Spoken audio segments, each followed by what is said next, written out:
Je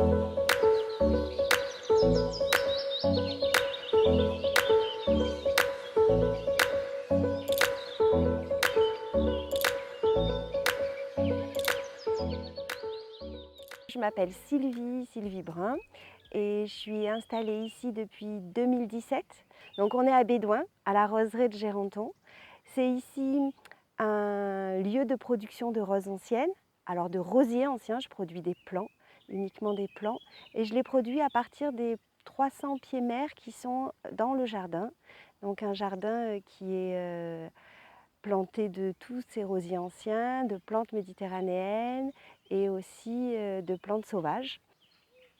Dans mon précédent métier, moi j'étais enseignante, donc j'avais le contact tous les jours avec la jeunesse et j'ai trouvé que c'était vraiment une belle façon de parcourir la vie, d'être en contact avec les jeunes.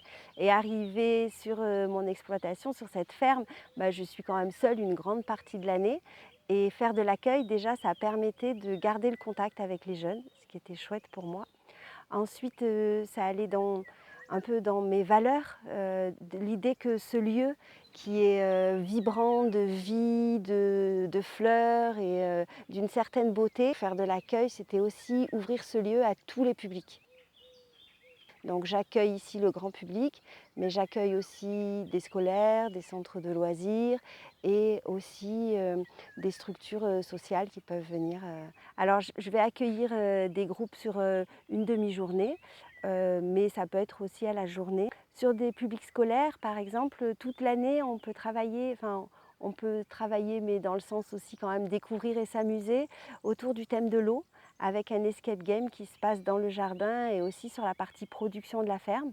Quand le jardin est en fleurs, on peut faire des visites sensorielles, apprendre à faire fonctionner ses sens de toutes les façons. On peut aussi faire de la dégustation de pétales de rose et terminer souvent avec un petit sirop de rose qui est fabriqué avec les pétales du jardin. Sur l'automne, apprendre à bouturer un rosier, faire un peu de soin, c'est un petit peu en fonction et des demandes et de la saisonnalité.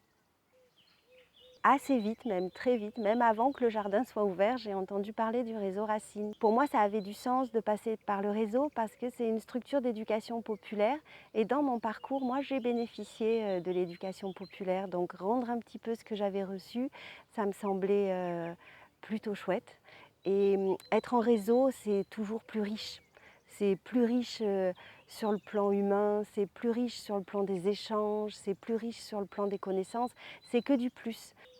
Moi, j'étais avant enseignante de sciences, donc j'avais très à cœur de sensibiliser mon public autour du changement climatique, par exemple.